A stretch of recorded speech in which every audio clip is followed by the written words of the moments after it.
Hello everyone, कैसे हो आप सभी। तो आज की क्लास का एक बहुत इंटरेस्टिंग टॉपिक है लिमिट्स। आज हम लिमिट्स के बारे में डिटेल में बात करने वाले हैं कि क्या होता है लिमिट्स, कब लिमिट फाइंड करते हैं, लिमिट क्यों फाइंड करते हैं और लिमिट कैसे फाइंड करते हैं। इन सब के बारे में आज हम टोटल नॉलेज लेने वाले हैं। क्लियर है? तो चलो समझते हैं कि लिमिट क्या होती है। तो सबसे पहले बात समझ लो कि इस पूरे चैप्टर में, जब तक हम ये चैप्टर पढ़ेंगे, कैलकुलस का ये सेकंड चैप्टर है और लगभग 10 से 12 दिन का चैप्टर चलेगा ये। तो जो लिमिट्स है, लिमिट्स के बारे में अगर हम बात करें तो इस पूरे चैप्टर में हम हमेशा ही अप्रॉक्सीमेट वैल्यू की बात करते हैं। कौन से वैल्यू का बात? अप्रॉक्सीमेट वैल्यू का बात। मतलब क्या है सर? मतलब ये कि क्या इस पूरे चैप्टर में किसी भी फंक्शन की एग्जैक्ट वैल्यू नहीं आएगी? हाँ, एग्जैक्ट वैल्यू की तो हम बात ही नहीं करेंगे। क्यों बात नहीं करेंगे? उसके लिए हम समझने वाले हैं कॉन्सेप्ट की क्या कॉन्सेप्ट है, क्यों हम अप्रॉक्सीमेट वैल्यू की बात करते हैं। ठीक है, तो अब इस चैप्टर में सबसे पहले समझो कि सर ये जो अप्रॉक्सीमेट वैल्यू की बात कर रहे हो आप, हम किसकी अप्रॉक्सीमेट वैल्यू की बात कर रहे हैं? मतलब limit of what? Limit of what मतलब किसकी अप्रॉक्सीमेट वैल्यू की बात कर रहे हो? तो एक प्यारा सा जवाब क्या रहेगा कि लिमिट ऑफ फंक्शन। मतलब किसी भी फंक्शन के अप्रॉक्सीमेट वैल्यू की हम बात करेंगे। आ रही बात समझे? क्लियर है बात? सॉरी, दूसरी बात जो इसमें समझने वाली बात है कि सर लिमिट ऑफ व्हाट तो समझ में आ गया, अब हम ये समझते हैं कि क्या होता है ये लिमिट। What is limit? तो बात समझना, जैसे मान लो मैं कोई एक फंक्शन लेता हूँ, समझना, जैसे मान लो एक फंक्शन लिया f x equal to x square minus 4 और अपॉन में एक्स माइनस 2। हमने एक फंक्शन लिया और अगर हम ये बात करें कि इस फंक्शन की वैल्यू फाइंड करो सॉरी, समझना बात को। अगर हम यहाँ पे ये बात करें कि इस फंक्शन की वैल्यू फाइंड करना है मुझे एट एक्स इक्वल टू 2, तो जैसे ही मैं बोलूँगा कि इस फंक्शन की value at x equal to 2 find करो, तुम तुरंत ये बात बोलोगे कि सर x इक्वल टू 2 पे तो फंक्शन डिफाइन ही नहीं है। बात समझ आ रही है? क्यों डिफाइन नहीं है? क्योंकि x इक्वल टू 2 पे डिनोमिनेटर में 2 माइनस 2 दैट बिकम्स 0, और जब डिनोमिनेटर में 0 बनेगा तो the function is not defined, क्योंकि ये पूरा का पूरा कैसा बन जाएगा? इन्फिनिटी बन जाएगा। जबकि हम फंक्शन में क्या बातें करते थे कि function should be real valued function, कि कोई एक रियल वैल्यू आनी चाहिए तभी उस फंक्शन को हम रियल वैल्यूड फंक्शन बोलेंगे।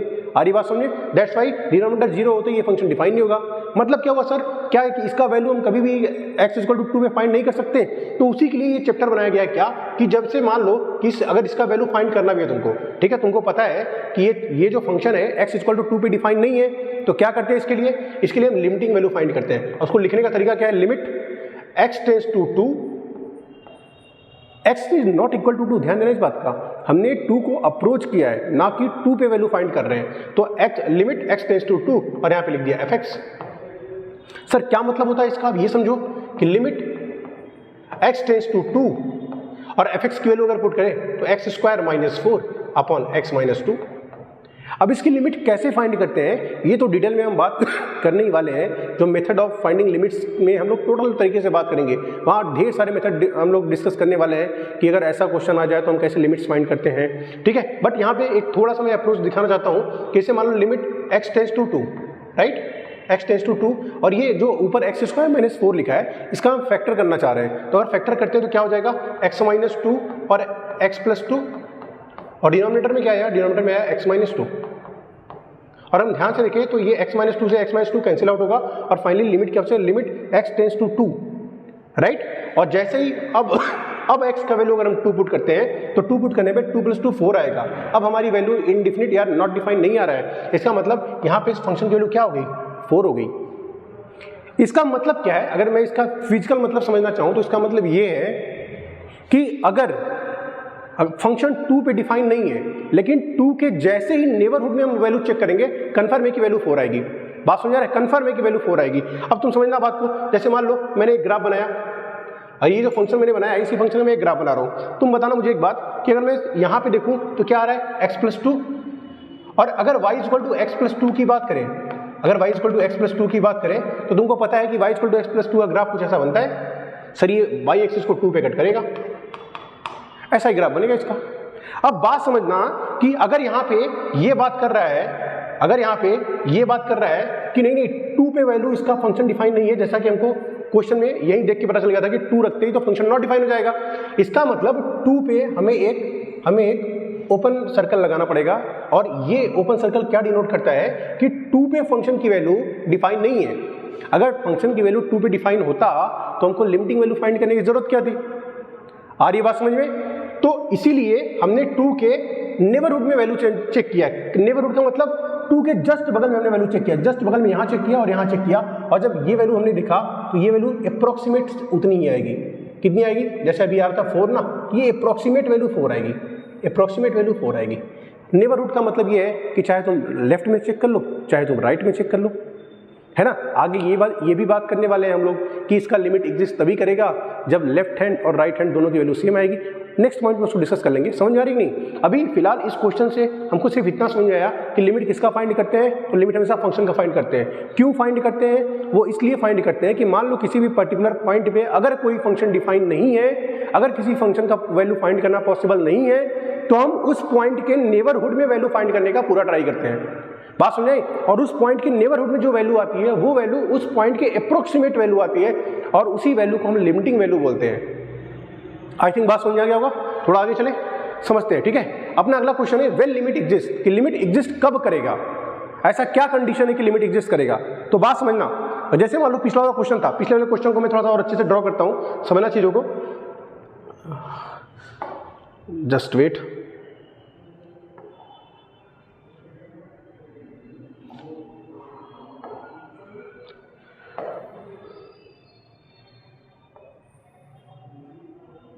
समझना, ठीक है।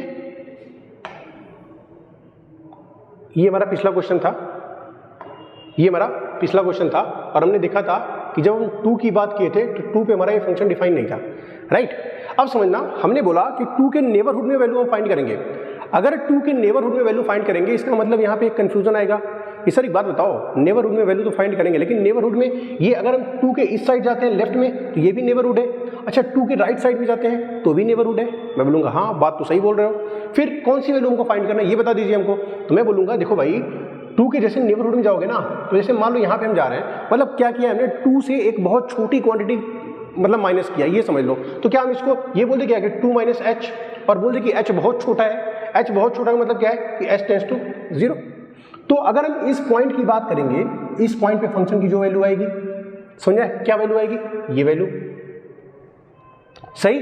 और अगर हम 2 प्लस एच की बात कर लें, यहाँ देखो 2 प्लस एच की बात कर लें, तो ये पॉइंट है, मैं थोड़ा सा दूर ले लिया हूं, लेकिन तुम समझना कि ये पॉइंट बहुत क्लोज है। पॉइंट इतना क्लोज है कि तुम नॉर्मली उसको डिफरेंशिएट नहीं कर सकते, उसमें कोई डिफरेंस फाइंड नहीं कर सकते, ठीक है। अब समझना बात को, हम क्या बोल रहे हैं कि ये 2 के लेफ्ट वाली वैल्यू थी, इसलिए हमने इसको नाम दे दिया कि भाई देखो ये लेफ्ट हैंड की जो लिमिटिंग वैल्यू है वो दे रही है। ये 2 के राइट में थी, इसलिए हमने बोल दिया कि भाई देखो ये 2 के राइट हैंड की लिमिटिंग वैल्यू दे रही है। बात समझ आए? इसीलिए क्या बोल दिया, LHL और RHL। अब मान लो कि LHL की वैल्यू कुछ और आ रही है और RHL की वैल्यू कुछ और आ रही है, तुरंत बच्चा तलवार लेके खड़ा हो जाएगा। क्यों? बोलेगा सर एक बात बताओ, आपने बोला था बस नेबरहुड में वैल्यू फाइंड करनी है, हमने तो नेबरहुड में वैल्यू फाइंड कर लिया, अब कौन सी वैल्यू ले, LHL ले या RHL ले? तो उस समय एक छोटा सा जवाब रहेगा। क्या जवाब रहेगा कि देखो बेटा, LHL और RHL इक्वल होना चाहिए, तभी हम बोल सकते हैं कि वैल्यू एग्जिस्ट करेगा, अदरवाइज लिमिटिंग वैल्यू कभी एग्जिस्ट नहीं करती। क्या ये बात समझाया? तो हमारे क्वेश्चन का जवाब क्या है, व्हेन लिमिट एग्जिस्ट का मतलब क्या है कि लिमिट कब एग्जिस्ट करेगा। तो यहां से हमको समझ में आया कि सर देखो, लिमिट एग्जिस्ट तभी करेगा, limit exist only when LHL is equal to RHL, और ये भी बता रहा हूं equal to some finite value. Finite value, sir finite value क्यों, इनफाइनाइट क्यों नहीं? तो मैं बोलूंगा एक बात बताओ, इनफाइनाइट को कंपेयर कैसे करोगे? जैसे मान लो LHL की वैल्यू इनफाइनाइट आ गई, RHL की वैल्यू इनफाइनाइट आ गई, अगर दोनों वैल्यू इनफाइनाइट आ गई तो आप कैसे बताओगे कि ये दोनों इनफाइनाइट इक्वल है आपस में? क्योंकि no one knows the values of infinite, right ना। इसीलिए हम क्या बोलते हैं कि LHL equal to RHL equal to some finite value आएगी, तभी हम बोलेंगे कि लिमिट एग्जिस्ट कर रहा है। क्या बोलेंगे हम कि limit exist only when LHL equal to RHL equal to finite value. अगर सर LHL RHL के इक्वल नहीं हुआ तो, अगर LHL RHL के इक्वल नहीं हुआ तो हम तुरंत बोल देंगे limit does not exist, LDNE, limit does not exist. बोलो क्या यहाँ तक बात समझ आई? क्लियर बात कि लिमिट कब एग्जिस्ट करता है, क्या ये बात समझ आई? बोलो सही है। अच्छा एक बात और, ये जो LHL RHL हमने लिखा है ना, इस LHL RHL को लिखने का एक और तरीका है। जो LHL लिखा है, तुम मुझे एक बात बताओ, तुमने वैल्यू कहाँ फाइंड की थी? तुमने वैल्यू फाइंड की थी, जैसे मान लो x इक्वल टू 2 की बात किया, मैं x इक्वल टू a ले लेता हूँ, राइट, ठीक है ना। तो a माइनस एच पे अगर फाइंड करोगे तो इसको बोलेंगे हम लोग क्या कि लिमिटिंग वैल्यू एट, मतलब लिमिटिंग वैल्यू इन लेफ्ट। अगर हम a प्लस एच पे फाइंड करेंगे तो उसको बोलेंगे लिमिटिंग वैल्यू एट राइट। अच्छा, ये जो a माइनस एच है ना, इसको लिखने का एक और तरीका है, क्या, a और इसके ऊपर माइनस लगाते हैं। इसको लिखने का एक तरीका a और ऊपर प्लस लगाते हैं। मतलब सर फाइनली लिखने का क्या मेथड, ये बता दो। तो एलएचआर को लिखने का तरीका ऐसा होता है, देखो, limit x tends to a minus f x, और यहाँ पे क्या होता है, limit x tends to a plus f x. बात समझ आया। और ये दोनों वैल्यू इक्वल आनी चाहिए और किसी एक finite number that is c के इक्वल आनी चाहिए, तभी हम बोलते हैं क्या कि हमारा लिमिट एग्जिस्ट करता है। क्या यहाँ तक बात समझ आएगी? देखो h जो है ना, h एक बहुत छोटा नंबर है, बहुत छोटी क्वांटिटी है। बात समझ आएगी? इसीलिए हमने क्या बोल दिया है कि h टेंड्स टू 0, h 0 को अप्रोच कर रहा है ना। बाकी हम आगे सीखेंगे कैसे इसका यूज कैसे करते हैं इस फॉर्मूले का, ये सब हम सीखने वाले हैं। अभी बेसिक इंट्रोडक्शन सीख रहे हैं, क्योंकि जब तक बेस स्ट्रांग नहीं होगा तब तक चैप्टर पढ़ने में मजा नहीं आएगा, है ना। और जब चैप्टर पढ़ने में मजा नहीं आएगा तो इंटरेस्ट नहीं आएगा, और इंटरेस्ट नहीं आएगा तो पूरा का पूरा चैप्टर बोरिंग हो जाएगा। अरे बात समझे? थोड़ा आगे चलते हैं, समझते हैं। अब एक बात समझ आ रही है कि sir when to calculate limit, limit calculate करने की जरूरत कब पड़ती है? अच्छा, मुझे एक बात बताओ, अभी मैंने स्टार्टिंग बताया कि हम लिमिट फाइंड कर रहे थे x इक्वल टू 2 पे, क्योंकि x इक्वल टू 2 पे फंक्शन डिफाइन नहीं था। अगर x इक्वल टू 2 पे फंक्शन डिफाइन होता तो हम एग्जैक्ट वैल्यू फाइंड कर लेते, हमको लिमिटिंग वैल्यू फाइंड करने की क्या जरूरत थी? बात समझ आ रहा है क्या? इसका मतलब ये है कि कभी कुछ न कुछ तो ऐसा फॉर्म बन रहा होगा जिसकी वजह से हम ये बोलते हैं कि हाँ अब तो इसका लिमिट फाइंड करना पड़ेगा।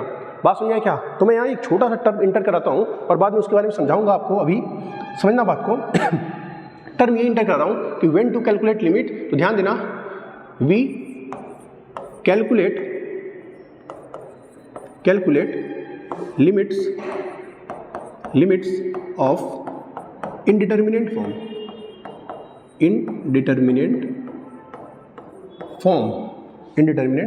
फॉर्म, ठीक है। अब यहां से एक नया वर्ड आ गया, सर अब इसके बारे में कुछ बता दो, ये क्या होता है, इंडिटरमिनेट फॉर्म क्या होता है ना, कि सर ये इंडिटरमिनेट फॉर्म क्या होता है? तो मैं बोलूंगा देखो, इंडिटरमिनेट का मतलब क्या है? इंडिटरमिनेट मतलब जिसकी वैल्यू डिटरमाइन नहीं की जा सकती है। ओके सर, मतलब आप ऐसा बोलना चाह रहे हो कोई एक ऐसा फंक्शन आएगा कि जिसका एक ऐसा फॉर्म बनेगा कि जिस फॉर्म की वैल्यू नहीं बता पाएंगे हम। हाँ, डेफिनेटली उसकी वैल्यू नहीं बता पाओगे। सर वो कैसा फॉर्म होगा? तो मैं तुमको बताऊंगा कि देखो, ऐसे टोटल 7 फॉर्म्स होते हैं। कितने फॉर्म्स होते हैं? 7 फॉर्म्स, जिसमें हमारे पास 4 होते हैं एल्जेब्रिक, सही है। और जो 3 फॉर्म होते हैं ना, 3 होते हैं कैसे? एक्सपोनेंशियल फॉर्म, ये एल्जेब्रिक फॉर्म और एक्सपोनेंशियल फॉर्म। अच्छा, ये एल्जेब्रिक में कौन सा होता है? ध्यान देना, देखो एल्जेब्रिक का मतलब होता है, तुमको तो पता है एल्जेब्रा मतलब नॉर्मली इनटू, मल्टीप्लाई, डिवाइड, यही सब वाली बात होती है। अच्छा, समझना बात को, यहाँ पे अगर हम बात करें कि एल्जेब्रिक फॉर्म, तो एल्जेब्रिक फॉर्म मतलब 0/0, right, infinity upon infinity, right, 0 into infinity, right, और 0 इंटू इन्फिनिटी, और एक फॉर्म होता है इसका इन्फिनिटी माइनस इन्फिनिटी। ये 4 फॉर्म होते हैं इसके। कौन से? 0/0, infinity upon infinity, 0 into infinity, और कौन से? Infinity minus infinity. अब अगर बात करें एक्सपोनेंशियल फॉर्म का, तो एक्सपोनेंशियल फॉर्म होता है 1 की पावर इन्फिनिटी, राइट, और क्या होता है? इन्फिनिटी की पावर 0, सही, और क्या होता है? 0 की पावर 0। बात समझ आएगी नहीं? क्लियर है बात? 1 की पावर इन्फिनिटी और इन्फिनिटी की पावर 0 और 0 की पावर 0, ये हमारे 3 एक्सपोनेंशियल फॉर्म होते हैं, जबकि ये हमारे 4 कैसे होते हैं? एल्जेब्रिक फॉर्म होते हैं। अब यहाँ से बात समझ जाती है कि सर इसका वैल्यू क्यों नहीं फाइंड कर सकते? ऐसा क्या लॉजिक है कि इसका वैल्यू हम फाइंड नहीं कर सकते? इसको इनडिटरमिनेट नाम हमने क्यों दे दिया? क्या लॉजिक था इसके पीछे? तो अब बात समझना कि इसके पीछे लॉजिक ये है बेटा, समझना चीज़ों को ध्यान से। इसके पीछे लॉजिक ये है कि समझना, जैसे मान लो ये 0/0 है, मैं एक एक फॉर्म के बारे में डिटेल में बात करूंगा, तुम समझना बस, ध्यान देना पूरा बोर्ड पे, ठीक है। जैसे मान लो मैं 0/0 के बारे में बात किया, सही, 0/0 के बारे में। अच्छा, एक बात और समझ लो, एक बात मैं और बता रहा हूं आपको, क्या कि यहाँ पे जो 0 यूज है, मतलब इस पूरे कॉन्सेप्ट में, मतलब पूरे चैप्टर में मैक्सिमम केस में जब भी 0 या 1 यूज होगा, तुम ध्यान देना कि ये एग्जैक्ट 0 या एग्जैक्ट 1 नहीं होगा, ये हमेशा अप्रोक्सीमेट 0 या अप्रोक्सीमेट 1 होगा। सर मतलब क्या है? सर मतलब समझ नहीं आया। अब अप्रोक्सीमेट 1 का क्या बोलना चाह रहा है? मैं बोलूंगा एक बात सुनो, देखो एग्जांपल ले लो। जैसे मान लो मैंने बोला कि लिमिट, ठीक है, मैंने बोला लिमिट x टेंड्स टू 0, ठीक है, और मैंने यहाँ बोला क्या कि cos x whole to the power 1/x। तुम बोलोगे ठीक है सर, अब बताओ आगे। मैं बोलूँगा देखो बेटा x टेंस टू 0 है कि नहीं, तुम बोलोगे हाँ सर है। मैं बोलूँगा क्या x की वैल्यू 0 है, तुम बोलोगे नहीं सर x को अप्रोच कर रहा है। तो मैं बोलूँगा अगर ये x को अप्रोच कर रहा है तो इसका मतलब cos x जो होगा cos 0 को अप्रोच करेगा, और cos 0 की वैल्यू कितनी होती है, 1 होती है, ठीक है। और इसका मतलब cos 0 को अप्रोच कर रहा है, मतलब किसको अप्रोच कर रहा है, 1 को अप्रोच कर रहा है। बोलो समझ पाए क्या बात को। तो इसका मतलब ये 1 को अप्रोच कर रहा था, किसको अप्रोच कर रहा है, 1 को। तो इसका मतलब फाइनली क्या हुआ, 1 की पावर 1/0, ये कितना हुआ, इनफाइनाइट। समझ आएगी नहीं। अब तुम मुझे बताओ क्या ये एग्जैक्ट वैल्यू ऑफ 1 है क्या, नहीं एग्जैक्ट वैल्यू 1 नहीं है, ये कैसा वैल्यू है, ये अप्रोक्सीमेट वैल्यू ऑफ 1 है। अब बात समझ आई कि क्या है एग्जैक्ट वैल्यू, क्या है अप्रोक्सीमेट वैल्यू। और इसको लिखने का तरीका ना, मतलब समझाने के लिए बस इसको हल्का सा ऐसा एक एरो दिखाते हैं, ठीक है, जिससे ये बात समझ जाती है कि ये अप्रोक्सीमेट वैल्यू है। बोलो बात समझ आया। तो इसीलिए बोल रहे हैं कि पूरे चैप्टर में कहीं भी 1 या 0 यूज होगा तो मैक्सिमम केस में वो अप्रोक्सीमेट वैल्यू होता है, अप्रोक्सीमेट 1 या अप्रोक्सीमेट 0। बात समझ आई, क्लियर है बात। चलो आगे चलते हैं, समझना। जैसे ये 0/0 का फॉर्म है, 0/0 के फॉर्म में अब यहाँ पे दिक्कत क्या होती है, बात समझना। जैसे मान लो कि मैंने बोला यहाँ पे कि 0/0, इसका मतलब ये है कि सर किसी भी नंबर के अपॉन में 0 अगर आ जाए तब तो वो इनफाइनाइट होता है। मैं बोलूँगा हाँ इनफाइनाइट तो होता है। तो सर आप इसके डायरेक्ट इनफाइनाइट क्यों नहीं लिख देते, आप इनफाइनाइट लिख दो, आप क्यों बोल रहे हो कि ये इंडिटरमिनेट फॉर्म है।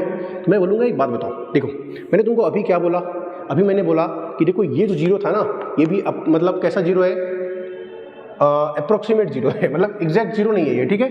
ये भी कैसा 0 है, एग्जैक्ट 0 नहीं है। बात समझाया। ये 0 बोलेगा कि मैं जिससे भी मल्टीप्लाई होता हूँ उसको 0 करता हूँ।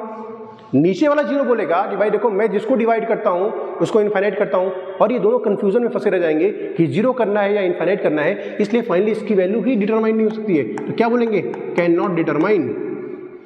बोलो तो कैसा फॉर्म हो गया, इंडिटरमिनेट फॉर्म हो गया, इंडिटरमिनेट फॉर्म। बात समझ आएगी नहीं। अच्छा सिमिलरली अगर हम बात करें किसकी, इनफाइनाइट अपॉन इनफाइनाइट की, समझना बात को, इन्फिनिटी अपॉन इन्फिनिटी, सेम वही कहानी अगेन। क्या कि अगर ये इनफाइनाइट बोलेगा कि मैं जिसको डिवाइड करता हूँ उसको 0 करता हूँ, ये इनफाइनाइट बोलेगा कि मैं जिसको मल्टीप्लाई करता हूँ उसको इनफाइनाइट करता हूँ। तो अगर जैसे मान लो ये इसको मैंने ऐसे लिख दिया, ठीक है, इन्फिनिटी और सॉरी 1/इन्फिनिटी, राइट, मैंने इसको ऐसे लिख दिया। अब ये इनफाइनाइट बोलेगा देखो भाई मैं 0 हो रहा हूँ, ये बोलेगा नहीं नहीं नहीं मैं इनफाइनाइट हूँ, मैं तुमको इनफाइनाइट करूँगा। और दोनों आपस में अगेन कन्फ्यूजन, और क्या बोलेंगे कि मतलब ये इनडिटरमिनेट फॉर्म बना रहा है, इसकी वैल्यू हम डिटरमाइन नहीं कर सकते हैं। और यहीं से अगर तुम ध्यान से देखोगे तो ये इन्फिनिटी इंटू 0 का फॉर्म बना रहा है, जो कि हमारा तीसरा फॉर्म है। अरे बोलो क्या बात समझ में आ रही है, इन्फिनिटी इंटू 0 का फॉर्म बना रहा है जो कि हमारा तीसरा फॉर्म है, राइट। आ रही बात समझे। अच्छा लास्ट में इन्फिनिटी माइनस इन्फिनिटी की बात करते हैं। एक बात बताओ, जैसे मान लो ये इन्फिनिटी है और ये इन्फिनिटी है, अभी मैंने कुछ देर पहले ही आपसे डिस्कस किया था क्या कि देखो इन्फिनिटी को हम कंपेयर नहीं कर सकते हैं। मुझे ये नहीं पता है कि ये कौन सी इन्फिनिटी है, ये कौन सी इन्फिनिटी है। जैसे मान लो एग्जांपल लेता हूँ, 1/0 भी इन्फिनिटी होता है, राइट, 2/0 भी इन्फिनिटी होता है, राइट। हमको क्या पता कि इस इन्फिनिटी ये कौन सी इन्फिनिटी है, बड़ा है छोटा है इससे, कि क्या है कैसा है, मतलब इनके बीच में कोई कंपैरिजन नहीं है, इसलिए इनको हम सब्ट्रैक्ट भी नहीं कर सकते। बात समझाया। ये भी कैसा फॉर्म कर रहा है, इंडिटरमिनेट फॉर्म कर रहा है, पहले इसकी वैल्यू हम फाइंड नहीं कर सकते। तो ये जो 4 फॉर्म आए ना अलजेब्रिक, ये चारों कैसे फॉर्म है, इंडिटरमिनेट फॉर्म है, जिसकी वैल्यू को हम डिटरमाइन नहीं कर सकते। इसीलिए जब भी ऐसा फॉर्म बनेगा definitely we have to use limit, limit का यूज करके ही वहां पे हम वैल्यू फाइंड कर सकते हैं, और कोई तरीका नहीं है उसका वैल्यू फाइंड करने का। क्या ये बात समझ आ रही है। अच्छा आगे समझते हैं। अब एक्सपोनेंशियल फॉर्म के बारे में बात करते हैं। अभी मैंने क्या बताया कि 1 की power infinity 1 approximate value of 1 है, ये एग्जैक्ट वैल्यू ऑफ 1 नहीं है।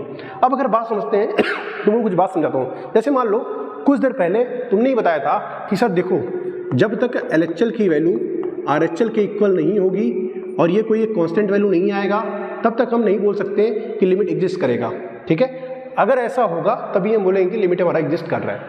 अब एक बात समझो यहाँ पे, अगर मान लो कभी मैं ऐसा बोला कि a की पावर इन्फिनिट, सही, a की पावर इन्फिनिट, और यहाँ से मैंने कॉन्सेप्ट बनाया क्या कि मान लो जो a की वैल्यू थी, ये a की वैल्यू लेस देन 1 है, या a की वैल्यू इक्वल टू 1 है, या a की वैल्यू ग्रेटर देन 1 है ना। a की वैल्यू लेस देन 1 है, जैसे मान लो मैंने बोला 1/2 का तुम स्क्वायर करते हो तो बोलते हो सर 1/4, अगर क्यूब करते हो तो बोलते हो सर 1/8, ठीक है, अगर पावर 4 करते हो तो बोलते हो 1/16। अब तुम देखो एक से छोटी वैल्यू का जब पावर बढ़ा रहे हो तो डेफिनेटली वो वैल्यू डिक्रीज हो रहा है। तो जिस दिन a की पावर इंफिनिटी करेंगे और a की वैल्यू अगर 1 से छोटी होगी तो क्या आएगा, 0 आ जाएगा। बात समझ आ रहा है क्या? क्योंकि इतना पावर बढ़ा दिए तो नंबर बहुत छोटा आ रहा है, बहुत छोटा नंबर आ रहा है, जो कि ऑलमोस्ट कितना हो गया, 0 हो गया। अगर ये एग्जैक्ट 1 है, ठीक है, अगर एग्जैक्ट 1 है तो हमको पता है एग्जैक्ट 1 की पावर कुछ भी करो वो तो 1 आएगा भाई। और अगर ये नंबर ग्रेटर देन 1 है, जस्ट लाइक 2 मान लेते हैं, तो 2 की पावर इंफिनिटी जब भी करेंगे ये तो हमेशा एक बहुत बड़ा नंबर आएगा, जिसको हम नाम क्या दे देंगे, इनफाइनाइट का नाम दे देंगे। क्लियर है बात? अब समझना कि अगर हम बात करते हैं 1 की पावर इनफाइनाइट का, तो ये देखो 1 की पावर इनफाइनाइट की बात की है, ठीक है। अब 1 से छोटी वैल्यू, 1 से थोड़ी छोटी वैल्यू ले लो, मतलब मान लेते हैं कि इसका LHL फाइंड कर रहे हैं हम, LHL, और एक साइड फाइंड कर रहे हैं इसका RHL। बात समझ आ रही क्या? देखो बात समझना, बहुत ध्यान समझना तभी समझ आएगा। अब जब LHL फाइंड करेंगे मतलब यहाँ पे कोई एक नंबर लिखा होगा जो लेस देन 1 लिखा होगा, सोचो, क्योंकि 1 से थोड़ा भी छोटा मतलब 1 से छोटा। यहाँ पे जो नंबर लिखा होगा वो ग्रेटर देन 1 लिखा होगा। बोलो, बात समझ आ रही है? उसकी पावर इनफिनिटी। अब 1 से छोटे नंबर की पावर इनफिनिटी क्या होती है, 0। 1 से बड़े पावर की इनफिनिटी क्या होती है, इनफिनिटी। ये देखो जमीन आसमान का फर्क हो गया दोनों में, ये दूर दूर तक इक्वल नहीं है। एक की वैल्यू आ रही है 0 और एक की वैल्यू आ रही है इनफिनिटी, मतलब कि इनका वैल्यू भी डिटरमाइन नहीं किया जा सकता। 1 के लेफ्ट में जा रहे हैं तो हम 0 पहुंच जा रहे हैं, 1 के राइट में जा रहे हैं तो इनफिनिटी पहुंच जा रहे हैं, मतलब इसका वैल्यू कैसे फाइंड करेंगे हम? हमने बोला ही था जब तक LHL और RHL के इक्वल नहीं आएगा हम लिमिट की वैल्यू फाइंड नहीं कर सकते। क्या इतनी बात समझ आ रही है? इसीलिए 1 की पावर इनफिनिटी को हम क्या बोलते हैं कि 1 की power infinity is a indeterminate form. बोलो, बात समझ आ रही है? ठीक है, अगला समझते हैं इन्फिनिटी की पावर 0। देखो इन्फिनिटी की पावर 0 हम यही समझ लेते हैं, जैसे मान लो इन्फिनिटी की पावर 0 है, मैं चाहूँ तो इसको ऐसा लिख सकता हूँ, इन्फिनिटी की पावर 1 - 1, राइट। और क्या मैं इसको ऐसे लिख सकता हूँ, इन्फिनिटी और अपॉन में इन्फिनिटी। और ये अगेन भाई हमारा एल्जेब्रिक फॉर्म बन गया, जो कि हम पहले डिस्कस कर चुके हैं कि कैसा फॉर्म है, एक इंडिटरमिनेट फॉर्म है। नाउ अगर हम बात करते हैं 0 की पावर 0, तो सेम यही कहानी इसका भी है क्या कि सर 0 की पावर 0 को हम लिख सकते हैं क्या कि 0 की पावर 1 - 1, डेफिनेटली लिख सकते हो। अगर मैंने इसको ऐसे लिख सकता हूँ तो क्या सर इसको हम 0/0 लिख सकते हैं क्या, डेफिनेटली लिख सकते हो। अगेन हमारा एक फॉर्म बन गया और इसके बारे में हम ऑलरेडी डिस्कस कर चुके हैं। तो क्या बात समझ में आ रही है? सॉरी थोड़ा सा कफ प्रॉब्लम है अभी, ठीक है। तो समझना, क्या ये कॉन्सेप्ट समझ में आया कि नहीं? हम लिमिट कब फाइंड करते हैं, हम लिमिट तब फाइंड करते हैं जब हमारा इनडिटरमिनेट फॉर्म बनता है। जब हमारा क्या फॉर्म बनता है, इनडिटरमिनेट फॉर्म बनता है, तब हम लिमिट फाइंड करते हैं। और क्या होता है सर इनडिटरमिनेट फॉर्म? तो मैंने बताया कि इनडिटरमिनेट फॉर्म बेटा टोटल 7 होते हैं, जिसमें से 4 होते हैं एल्जेब्रिक और 3 होते हैं एक्सपोनेंशियल। क्या बात समझ में आ रही है? तो जो 4 एल्जेब्रिक होते हैं उसमें कौन कौन से होते हैं, 0/0, इन्फिनिटी अपॉन इन्फिनिटी, 0 × इन्फिनिटी और infinity minus infinity. Sir exponential कौन सा होता है, 1 की पावर इन्फिनिटी, 0 की पावर 0 और फाइनली हमारा क्या, इन्फिनिटी की पावर 0। बोलो, बात समझ आई? अच्छा एक बात और समझना, कभी कभी क्या मिस्टेक होता है कि कुछ फॉर्म ऐसे लिखे होते हैं जो कि होते तो डिटरमिनेंट है, लेकिन हमको लगता है ऐसा कि कहीं ऐसा तो नहीं कि ये भी इनडिटरमिनेंट है। एक बात याद रखना, दुनिया में इनडिटरमिनेंट सिर्फ 7 ही फॉर्म है, इसके अलावा तुमको कुछ भी दिखेगा ना तो डिटरमिनेंट रहेगा। जैसे एग्जांपल देखो, मैं कुछ डिटरमिनेंट फॉर्म की बात करता हूँ, है ना, डिटरमिनेंट फॉर्म समझना। जैसे मान लो मैंने बोला कि इन्फिनिटी और प्लस में इन्फिनिटी, तो ध्यान देना ये हमेशा इन्फिनिटी आता है, ये कोई इनडिटरमिनेट फॉर्म नहीं है। इन्फिनिटी में इन्फिनिटी ऐड करोगे तो इन्फिनिटी ही आएगा। दूसरी बात कि अगर हम इन्फिनिटी में इन्फिनिटी का मल्टीप्लाई करते हैं तो ये भी इन्फिनिटी ही आएगा। बात समझ आएगी नहीं? बात समझ आया? अगर इनफाइनाइट में इनफाइनाइट का मल्टीप्लाई करते हो तो ये भी हमेशा क्या आएगा, इनफाइनाइट ही आएगा। ध्यान देना, कभी भी अगर ऐसा 2 फॉर्म दिखे, इन्फिनिटी प्लस इन्फिनिटी या इन्फिनिटी इंटू इन्फिनिटी, एक और फॉर्म याद रख लो क्या कि इन्फिनिटी की पावर इन्फिनिटी, राइट, इन्फिनिटी की पावर इन्फिनिटी, ये भी क्या आएगा, ये भी इन्फिनिटी ही आएगा। बात समझ आया? और चौथी बात, मान लो कभी अगर ऐसा लिखा है कि 0 की पावर इन्फिनिटी, ध्यान देना 0 की पावर इन्फिनिटी कुछ भी करो ना, 0 की पावर कुछ भी लगा दो भाई, वो तो हमेशा 0 ही आने वाला है। तो अगर दुनिया में उन 7 के अलावा अगर ये 4 कहीं भी दिखे तो समझ जाना कि ये डिटरमिनेंट फॉर्म है, इसको इनडिटरमिनेंट समझ के लिमिट का कोई भी रूल इसमें अप्लाई मत कर देना, गलत हो जाएगा क्वेश्चन। क्या बात समझ में आ रहा है? अच्छा देखो एक बात और, अभी हमने यहाँ पे एक पॉइंट डिस्कस किया था, जस्ट वेट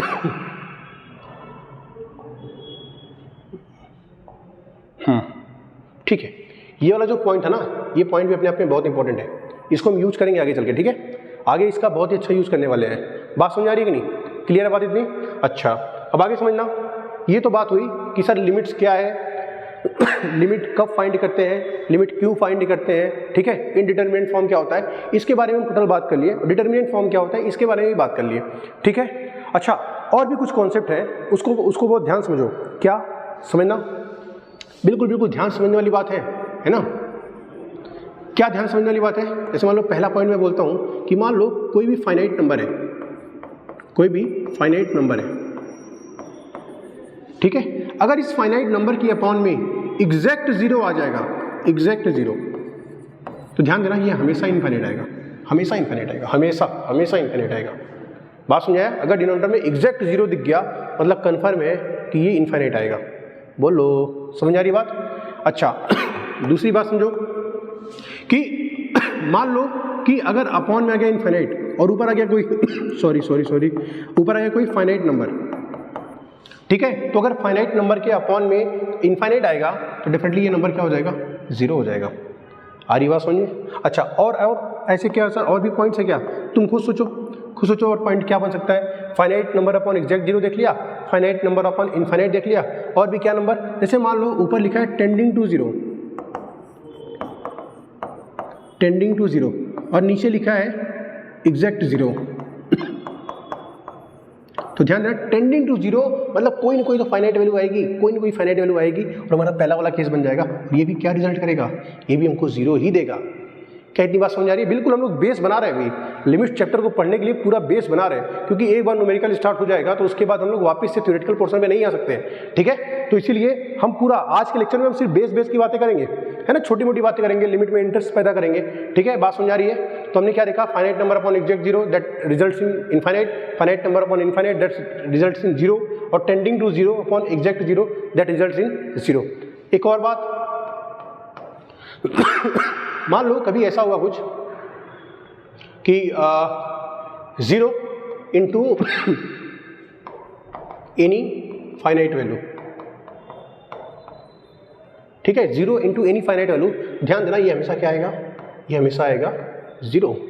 मतलब क्या हुआ, जैसे मान लो कभी तुमसे ऐसा कुछ पूछ दिया कि limit x tends to zero, और यहाँ लिख दिया x into sine 1 upon x, सही है। अब समझना चीज़ों को, जैसे ही तुमने x equal to zero put किया, यहाँ तो आया जीरो और यहाँ आ गया साइन इनफाइनाइट, और हमको पता है कि सर साइन जो होता है ना, उसका जो डोमेन होता है वो सारे रियल नंबर होते हैं, ओके। मतलब इनफाइनाइट के लिए भी साइन एग्जिस्ट करेगा क्या? मैं बोलूँगा हाँ बिल्कुल करेगा। सर क्या वैल्यू आएगी फिर इसकी? तो तुम बोलोगे कि सर देखो, जो साइन होता है ना, उसका जो मैक्सिमम रेंज है वो है 1, जो मिनिमम है वो है -1। मतलब साइन में x की वैल्यू कुछ भी ले लो, फाइनल वैल्यू तो -1 से 1 के बीच में आने वाली है। मैं बोलूँगा एग्जैक्टली सही बोल रहे हो भाई तुम तो। इसका मतलब ये कोई वैल्यू आएगा -1 से 1 के बीच में आएगा, और -1 से 1 के बीच तक कोई भी वैल्यू हो बेटा, वो कैसी वैल्यू होती है, फाइनाइट वैल्यू होती है। और अगर वो फाइनाइट वैल्यू है तो फाइनल आंसर कितना आ जाएगा, जीरो आ जाएगा। क्या बात समझ पाए? क्लियर है यहाँ तक की बातें? देखो, तो आज हमने टोटल बेसिक बातें की है किसके बारे में, लिमिट्स के बारे में।